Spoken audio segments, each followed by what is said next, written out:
et bienvenue dans une nouvelle vidéo. Aujourd'hui, nous allons nous consacrer à l'histoire d'un gabbro. Mais d'abord, on se pose la question, qu'est-ce qu'un gabbro?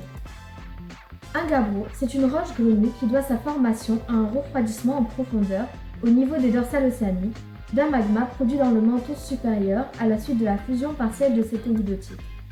Donc voici quelques images de gabbro. Maintenant, on va s'intéresser à la composition du gabbro. Le gabbro est composé de 3 minéraux principaux. Le premier est le pyroxène. C'est un minéral constituant un des groupes des silicates essentiels. Le deuxième minéral est l'olivine, un minéral de couleur vert olive. Et le troisième est l'amphibole, un minéral constituant un des groupes des silicates essentiels. Donc voici une vue au microscope du gabbro. On y remarque la présence de pyroxène, d'olivine et d'amphibole.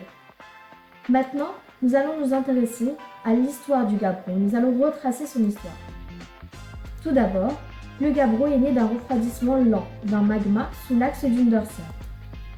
Donc, en s'éloignant de la dorsale, il vieillit en se refroidissant et surtout en s'hydratant. Ces changements de conditions métamorphisent ces minéraux.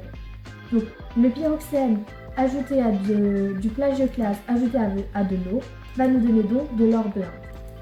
Le gabbro devient donc un métagabbro à or blinde, appelé également schiste vert 1. Ensuite, le gabbro s'hydrate encore et des minéraux verts vont apparaître. Le plagioclase ajouté à de l'or blinde ajouté à de l'eau va donc nous donner à ce moment-là du chlorite et de l'actinote. Donc voilà une image d'actinote et voilà une image de chlorite. On l'appelle alors schiste vert 2. L'épaisseur de la plaque océanique va augmenter encore et encore et sa densité augmente également. Par conséquent, la plaque océanique va plonger dans l'asténosphère. C'est la subduction. La pression augmente donc considérablement et les minéraux se métamorphisent encore. Il devient du métagabbro à glaucophane. Le glaucophane est bleu, on l'appelle alors schiste bleu. Le gabbro se déshydrate et de l'H2O est relâché. Donc voilà une image de glaucophane. La pression augmente encore et encore et elle devient insupportable. La température augmente également.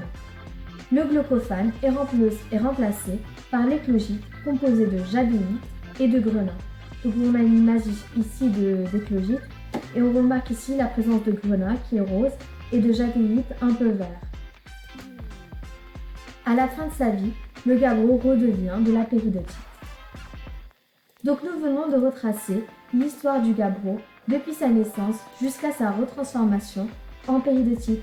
Merci de nous avoir écoutés et à la prochaine.